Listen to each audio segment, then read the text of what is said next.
Why siblings always fight, and why it's not just about the toy or a snack. I have heard parents tell me often that my children fight from morning till night and the holidays are horrible. One child cries and the other just says, "She started it." 5 minutes later, they are just sharing their biscuits and laughing around happily. And another 5 minutes after, one is screaming at the other. Honestly, sometimes we feel siblings can go from World War III to being best friends forever, faster than an adult decides what to eat at a restaurant. If your home sounds like a courtroom, then congratulations. Your children are probably completely normal. For you to understand why I said this, stay tuned and watch this video.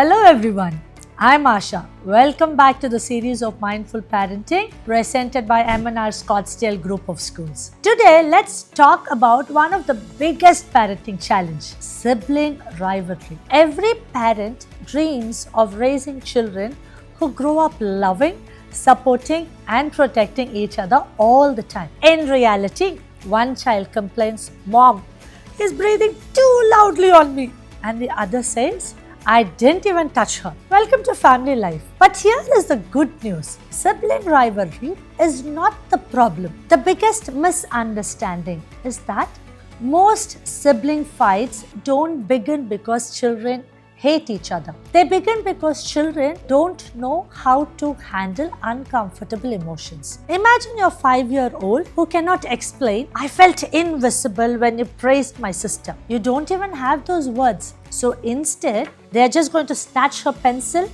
push her. Children don't always communicate with a language that can be understood. They communicate with behavior. Adult says, "I'm overwhelmed," but then children just throw the building blocks. They use a different vocabulary, but the same emotion. The tragedy is that parents don't notice it. Here's some fascinating facts that researchers have found. Two siblings can grow up in the same house with the same parents, eating the same food, following the same rules, and still describe completely different childhood. One says, "My parents always believed in me," while the other may say, "Nobody ever noticed me." Who's telling the truth?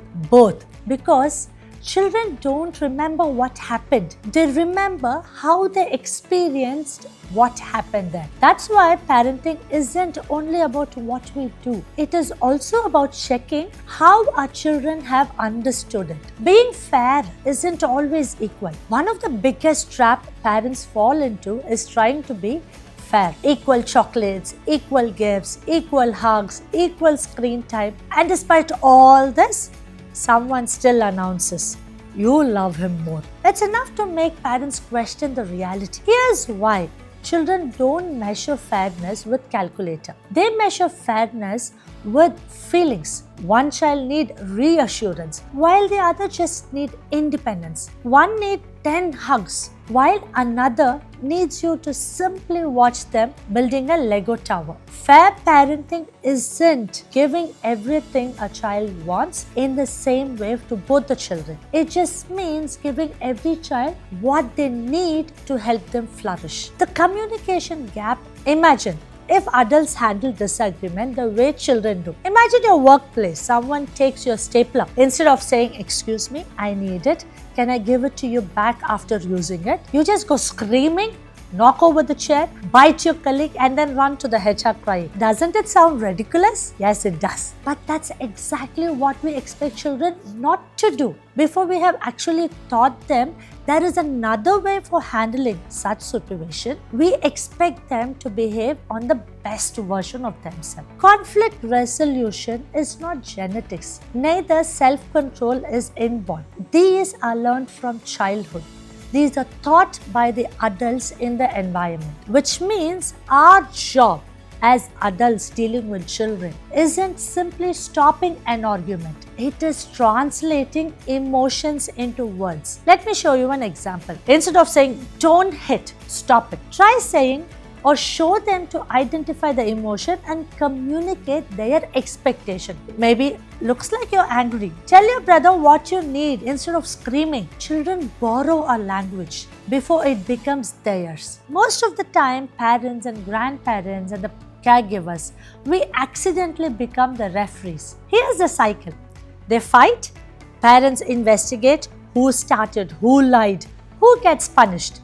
Case closed, except nothing was actually solved. The next fight, the same story repeats. Parents become excellent referees. Children remain poor negotiators. So teach negotiation instead of asking who started it. Try asking, what does each person need? That one question changes the whole conversation. Teach children few habits. First, to listen without interrupting when the sibling is pouring out their emotions. Ask them to repeat what their sibling said before answering to it. Not because they agree, but because there's an understanding that comes before the solution. Now just simply ask, how do you want to work it out? Children come up with creative answers. Finally, choose one solution, all of you together. Maybe it could be taking turns, or maybe it's a timer, maybe it's playing something completely different. Life isn't about winning every argument. It's about finding a solution people can live with. A win-win solution. It's not always about compromising, but communicating and coming up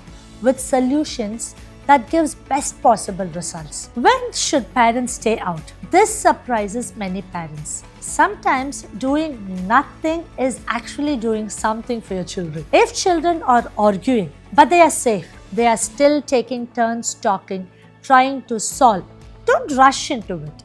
Wait, watch, support when needed, but resist rescuing. Every problem parent solves immediately is one less opportunity for your children to build resilience. But don't ignore everything. There is a difference between conflict and cruelty among siblings. Step in when one child is repeatedly frightened, when the insults become personal, like a character assassination, when physical aggression becomes frequent, when one child always gives in because they are scared, or while the other starts affecting the confidence or the sleep cycle or the friendship or the school pattern. When you see these changes, you have to intervene. Children should feel the disagreement as a challenge, not as an emotional damage. Try to work on it together. Here is a beautiful irony. The child your son or daughter fights with every single day might one day become the person he or she calls first during the hardest moment of their life. Sibling relationships are usually the longest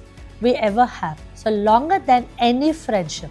Sometimes longer than marriages too. So every disagreement today is actually a practice for every important relationship tomorrow. Not because they will stop fighting, but because they will learn something far more valuable. Just how to repair after a conflict. And honestly, that's the skill many adults are trying to learn even now. So if your children are fighting every day, take a deep breath, stay calm. It doesn't automatically mean you have failed. It often means they are growing up in a close proximity with another human who have different needs, different personality and different opinion. Sounds familiar? That's adulthood too. Our job isn't to raise children who never argue. Our job is to raise children who know how to disagree without destroying the relationship. Because one day the toys won't matter, but the relationship will. So if this video have helped you, like, share and subscribe.